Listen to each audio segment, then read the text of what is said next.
Ya salam, selamat siang Bapak Ibu saudara sekalian. Ya. Ya di sini siapa yang pakai WhatsApp bisa angkat tangan?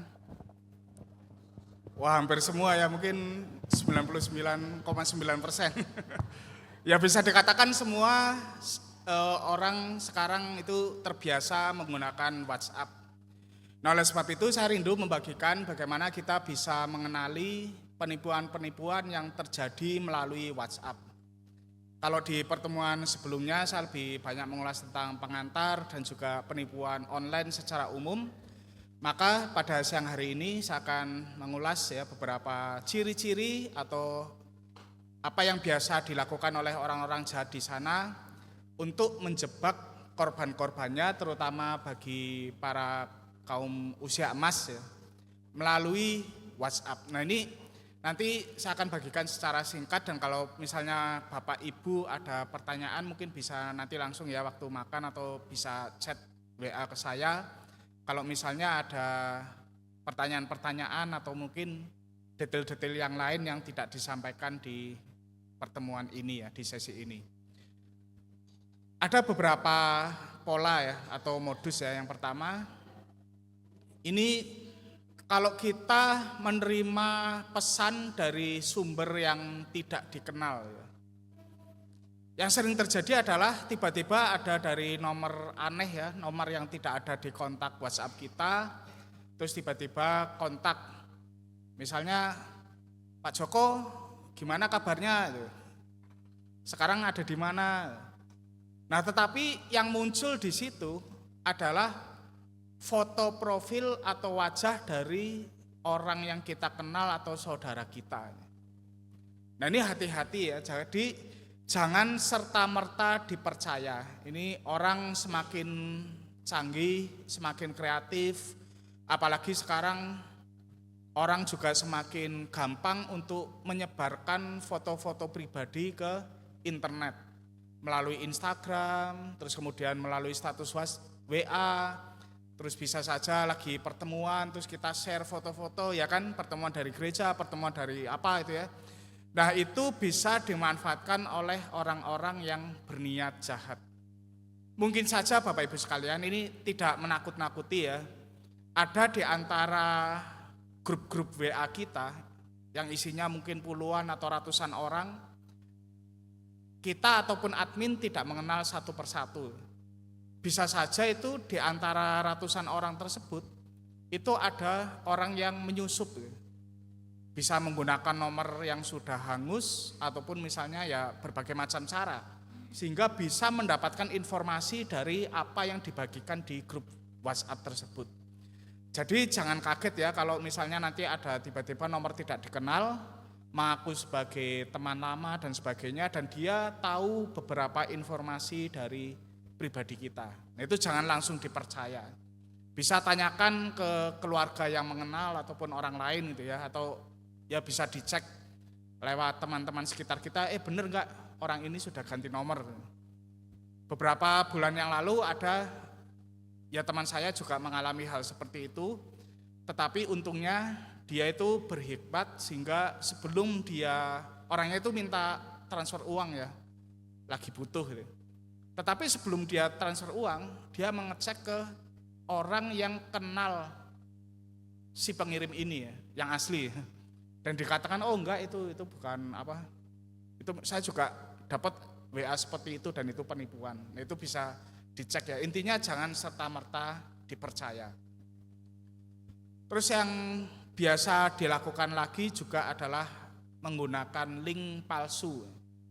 Jadi kalau terima WhatsApp, terus kemudian disuruh ngeklik ada link, dan linknya itu aneh. Misalnya ini saya ambil dari websitenya CIMB Niaga, di bank itu dipaparkan, ini loh ada penipuan-penipuan yang diminta untuk mengklik link ini. Jadi nasabah CIMB Niaga ini dikirimi WhatsApp oleh orang yang jahat itu, terus kemudian disuruh ngeklik beberapa link ini. Nah ini ada link-linknya yang aslinya itu cimbniaga.co atau .co.id. Aslinya itu seperti itu. Nah, tetapi biasanya link palsu itu linknya itu aneh-aneh ya. Bisa ditambahi di sini misalnya ya.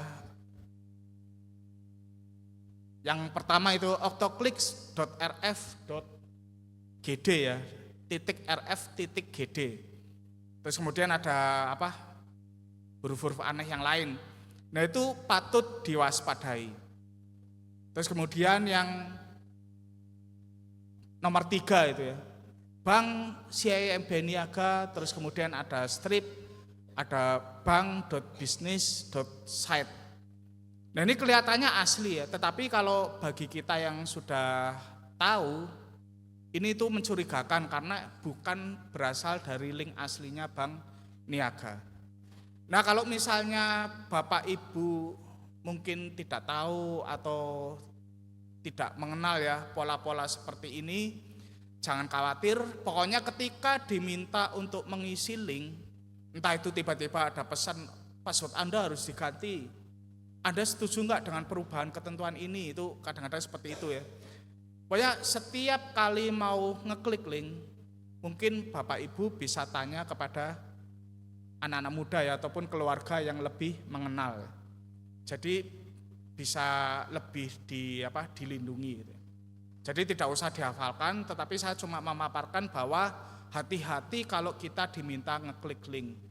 Lebih baik bagi Bapak Ibu sekalian tanya kepada keluarga atau orang-orang yang dinilai lebih paham.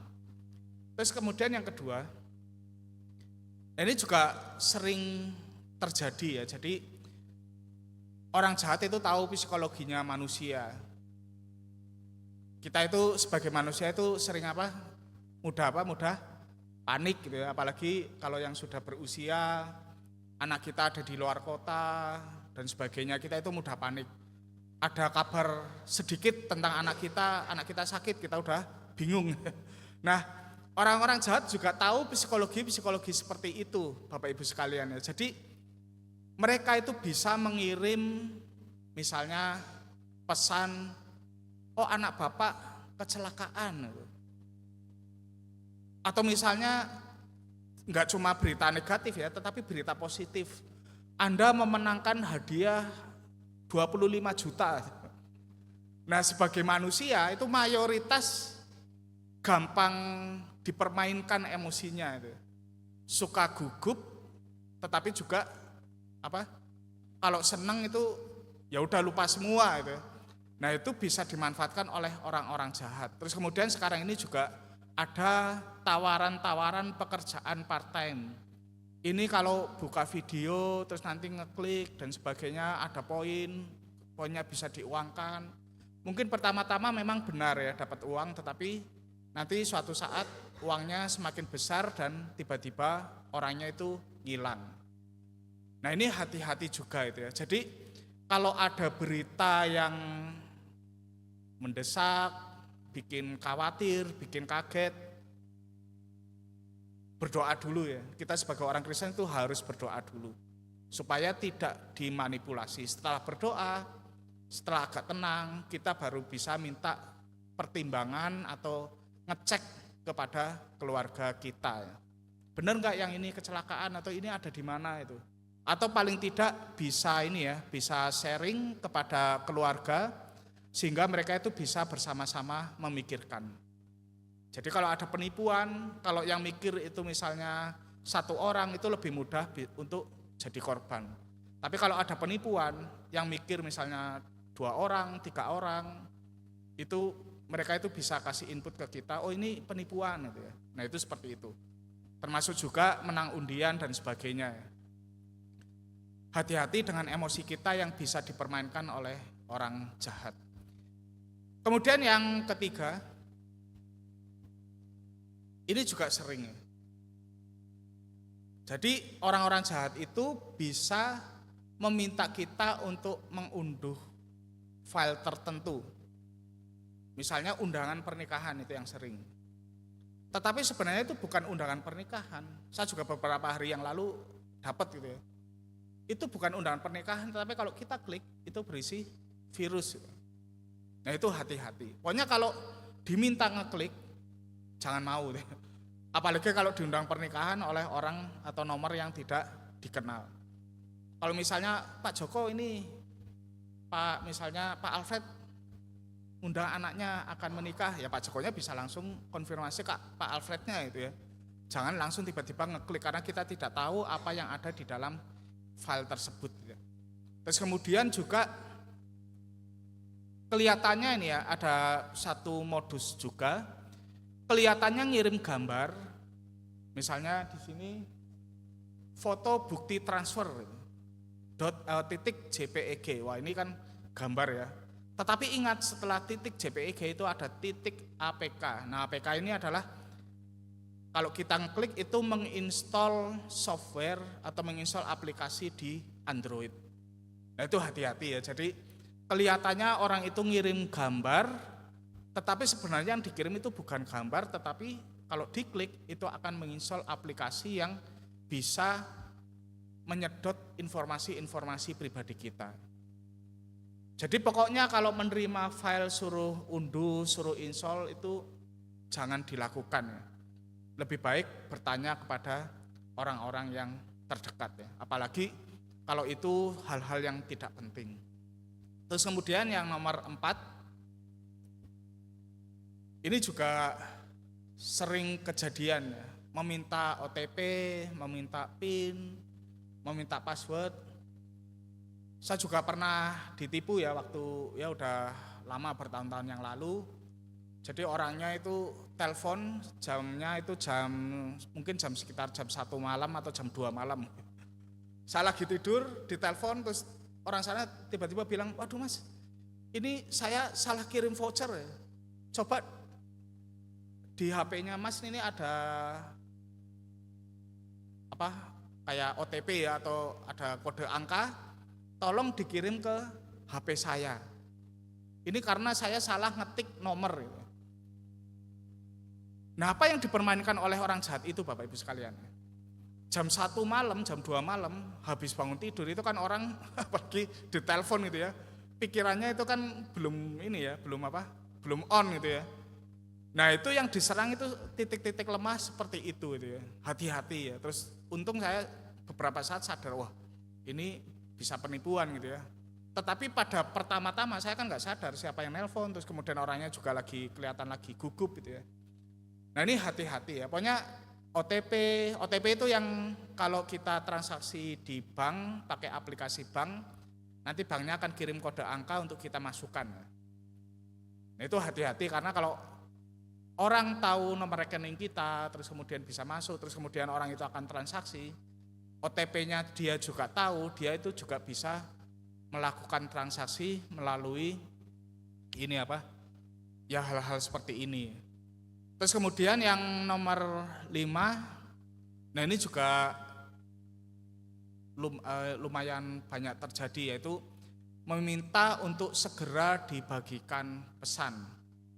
Misalnya yang dulu sering sekali saya juga terima adalah pesan-pesan orang-orang Kristen atau misionaris yang dianiaya di provinsi Oli Sabang, India, padahal di India nggak ada provinsi itu gitu ya.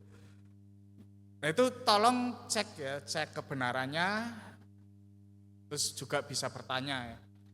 Nah kemudian juga yang sekarang lebih canggih lagi adalah dengan teknologi AI, kecerdasan buatan. Jadi ada teknologi yang disebut dengan deepfake ya. Jadi intinya adalah orang-orang jahat itu bisa seolah-olah atau mengirimkan foto atau video yang seolah-olah itu berasal dari orang asli. Jadi dia bisa benar-benar misalnya membuat videonya itu isinya saya lagi presentasi seperti ini. Tubuh, muka, suara itu mirip dengan saya. Nah itu sekarang bisa dilakukan dengan kecanggihan teknologi. Jadi hati-hati kalau ada orang-orang yang seperti ini ya. Jadi jangan buru-buru nge-share. Bapak Ibu boleh tanya kepada orang-orang yang lebih tahu ataupun misalnya juga bisa mengecek ke berita-berita yang lain. Misalnya apakah berita seperti ini, misalnya ada gempa bumi gitu ya. Apakah di detik.com atau di kompas.com juga diberitakan gempa bumi. Kalau enggak ya mungkin itu hoax ya atau berita palsu. Dan Bapak Ibu sekalian ya, kalau berita-berita seperti ini isinya negatif, walaupun berita ini benar ya, sebaiknya kita sebagai orang Kristen itu jangan menyebarkannya itu. Ada berita kecelakaan, terus kemudian ada foto-foto kecelakaannya itu, hati-hati itu. Terus tapi ada foto-fotonya di situ itu. Nah itu jangan sampai seperti itu. Ada berita tentang ekonomi mau memburuk, itu juga jangan cepat-cepat disebarkan ya. Ingat kita sebagai orang Kristen ya, kita lebih baik menyebarkan hal-hal yang apa? Positif ya, positif, membangun iman, memberi semangat ya. Jangan menyebarkan berita-berita yang negatif.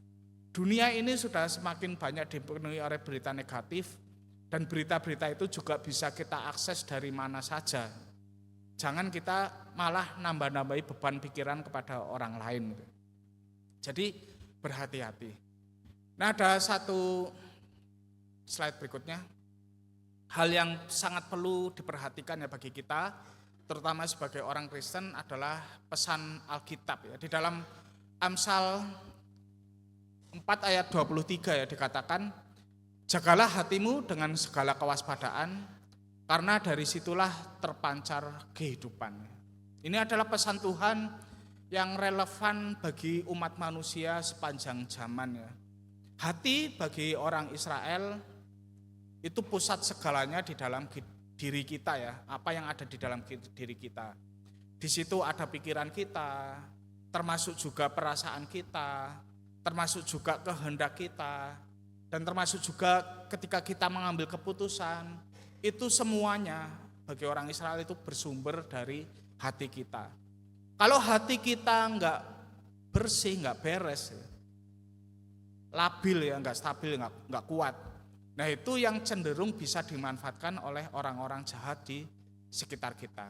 Ya kan, tadi menang undian, yang dimanipulasi itu apa? Hati yang mungkin cenderung, wah kepingin, ya namanya dapat uang banyak, siapa yang gak kepingin itu. Mungkin hati kita masih melekat dengan uang gitu kan, pingin dapat uang banyak dengan cepat, pingin kaya dan sebagainya. Nah itu yang bisa dimanipulasi oleh orang-orang jahat, sehingga dapat berita seperti itu, langsung pikirannya itu nggak jalan. Nah kita sebagai orang Kristen harus benar-benar menjaga hati kita ya. Terus kemudian ada berita-berita negatif juga ya. Kalau hati kita melekat kepada Tuhan, dengar berita negatif, kita juga pasti akan lebih siap. Berdoa dulu kepada Tuhan, baru kita merespon dengan tepat. Kemudian ada satu ayat lagi dari Roma 8 ayat 28. Ini semua saya ambil dari terjemahan baru edisi kedua. Firman Tuhan mengatakan, kita tahu bahwa Dia turut bekerja dalam segala sesuatu demi kebaikan orang-orang yang mengasihi Allah, yaitu mereka yang terpanggil sesuai dengan rencananya. Terutama pesan ini juga dinyatakan bagi orang-orang yang sudah terkena penipuan. Karena banyak sekali orang yang sudah menjadi korban. Ada yang hartanya itu habis, ada yang keluarganya itu sampai berantakan, bahkan mungkin yang sudah tidak tertolong itu ada yang penipuan-penipuan seperti ini sampai dia begitu stresnya akhirnya bunuh diri. Nah bagi orang-orang atau jika ada keluarga kita yang sudah terkena penipuan atau bagi kita yang sudah terlanjur menjadi korban, ingat di dalam Tuhan ya, tidak ada pepatah nasi sudah menjadi bubur ya, tidak bisa dikembalikan, maksudnya sudah rusak, tidak ya. Seberapapun kita sudah terjerumus di dalam penderitaan ataupun kesusahan, di dalam Tuhan ya, di dalam Tuhan Yesus kita selalu ada pengharapan. Kita tidak boleh seperti orang-orang lain yang ketika terjerumus ke dalam suatu kemalangan, mereka itu malah melakukan hal-hal yang lebih parah, menarik diri dari gereja, kemudian keluarganya diabaikan dan sebagainya, mengurung di kamar terus. Jangan seperti itu. Ingat, kita anak Tuhan, hidup kita itu dijaga Tuhan. Mungkin dari kekeliruan kita ataupun kesalahan kita, Tuhan itu sedang mengajarkan sesuatu kepada kita ya. Ingat tadi khotbahnya Bu Heni ya. Orang-orang meminta apa? Jasmani, uang gitu kan. Tetapi yang diminta justru apa? Tidak hanya secara fisik, kesembuhan secara fisik, tetapi orang lumpuh itu bisa memuji Tuhan. Nah, jadi kalau orang-orang Kristen hati kita berpaut kepada hal-hal yang kekal dan hal-hal yang rohani, maka kita itu bisa lebih waspada terhadap penipuan, dan kalaupun kita sudah terlanjur menjadi korban, kita percaya Tuhan sanggup memulihkan kita. Selalu ada pengharapan di dalam Tuhan, dan Tuhan memberikan jaminan kemenangan. Nah, sekarang ada 3 pertanyaan yang Bapak Ibu bisa jawab ya, ini kuis. Pertanyaan pertama ya. Manakah dari data berikut yang boleh dibagikan kepada orang asing gitu ya? Maksudnya bukan keluarga. Yang pertama, nama lengkap dan NIK, boleh nggak nomor induk kependudukan? Nggak boleh ya. NIK itu data penting gitu. Yang di KTP, NIK itu jangan dibagikan sembarang orang. Yang kedua, nomor rekening bank dan kode OTP. Boleh nggak? Nggak boleh ya, itu juga penting ya. Jangan sampai diketahui oleh sembarang orang, nanti bisa disalahgunakan. Ketiga, nama gereja dan kota tinggal. Ya boleh ya. Ini saya tahu Bu Lili bergereja di GBT Kristus Pelepas, tinggal di Malang gitu ya. Yaitu memang bisa bagi orang-orang tertentu ya, itu bisa dimanfaatkan untuk kejahatan ya. Tetapi bagi kita kebanyakan ya, data seperti ini itu data yang lumrah ya. Tidak apa-apa ya. Kecuali sampai ya tadi data-data yang pribadi. Tetapi misalnya dulu saya waktu misi di Kamboja, dan saya perusahaan misi saya itu mengembangkan software untuk misionaris ya, lembaga-lembaga misi. Nah, ketika saya telekonferensi atau misalnya ada meeting ya, itu kadang-kadang ada orang yang sampai nggak mau nampilkan foto, namanya juga begitu tampil itu namanya cuma angka 0123, nggak ada namanya, misal Tommy itu misionaris di Kamboja misalnya, tidak seperti itu ya. Bahkan keberadaan mereka ada di mana itu tidak dinyatakan di dalam meeting tersebut. Itu karena apa? Karena kalau begitu keberadaan mereka ketahuan ya, mereka bisa dilacak oleh pemerintah dan misi mereka itu bisa ditutup. Nah, itu bagi orang-orang seperti itu data tempat tinggal pun bisa ini ya, bisa dimanipulasi gitu ya untuk kejahatan. Tetapi bagi kita tidak apa-apa. Tanggal lahir dan nama ibu kandung. Kenapa enggak boleh? Bahaya ya, kalau kita di bank mau ganti, misalnya mau cek transaksi bulan ini berapa sih gitu. Nah, itu kadang ditanya apa di bank? Ya kan tanggal lahir, terus kemudian juga ditanya nama ibu kandung gitu kan. Nah, itu kalau ini sampai dipegang orang itu berbahaya gitu. Nah, kemudian kuis yang kedua, pertanyaan yang kedua. Tiba-tiba nih lagi siang-siang, mungkin Bapak Ibu habis pulang ini ya, ibadah usia Mas, terus tiba-tiba ada pesan WA yang fotonya itu adalah wajah teman kita, teman lama, terus kemudian mengirim gambar dengan pesan seperti ini ya. Ingat enggak Pak atau Bu atau Mas gitu ya, waktu kita sama-sama di SMA, ini ada foto nostalgia, tolong klik ya. Nah, apa yang dilakukan oleh Bapak Ibu? Langsung klik, kan itu teman saya, gitu?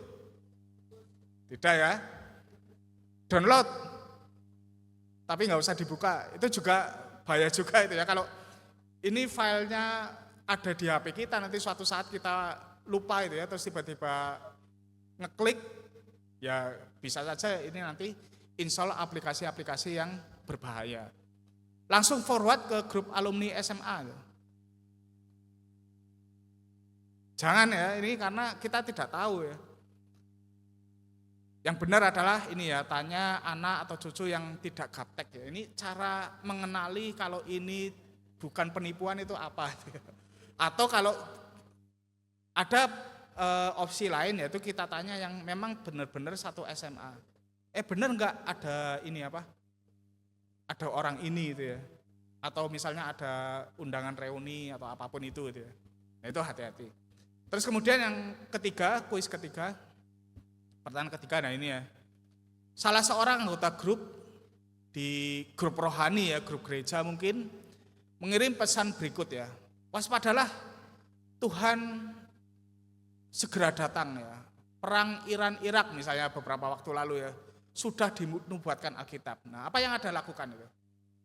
Pertama ya, langsung bagikan ke grup WA supaya orang lain waspada gitu? Tidak ya, hati-hati ya. Yang kedua, cermati isinya dulu ya. Jika tidak sesuai Alkitab, maka minta admin grup WA menghapusnya. Yang ini bukan? Betul ya? Jadi kita harus berhati-hati dengan segala informasi yang kita terima gitu ya. Jangan juga langsung disimpan untuk dijadikan bahan kelompok kecil, atau kemudian kita, ya karena saya yakin ya, dengan berita ini tetapi tidak membagikannya hanya untuk pertumbuhan pribadi. Nah itu juga tidak bijaksana itu ya. File-file seperti ini sebaiknya jangan disimpan gitu ya, karena kita tidak tahu suatu saat akan terjadi apa ke depan gitu ya. Maksudnya dengan file tersebut bisa dicermati isinya, terus kemudian tanya ke tim gembala, tanya ke orang yang mungkin lebih ngerti ya rohaninya dengan kita, baru dari situ kita simpulkan apakah ini benar atau tidak. Nah, jadi sekian ya Bapak Ibu sekalian, mungkin bagi sebagian orang sudah mengerti, tetapi karena banyak sekali korban-korban yang terus berjatuhan, maka saya rindu membagikan ini, walaupun kelihatannya simpel, tetapi masih banyak korban terjadi, berarti masih banyak orang yang belum tahu gitu ya. Dan orang yang sudah tahu pun seperti tadi yang saya bilang, mudah dimanipulasi emosinya. Nah itu yang jangan sampai terjadi. Pengen cepat kaya, gugup ketika melihat berita negatif, ada keluarga yang ditangkap polisi, kecelakaan dan sebagainya, hati-hati. Jangan sampai dengan itu maka kita menjadi korban kejahatan. Terima kasih.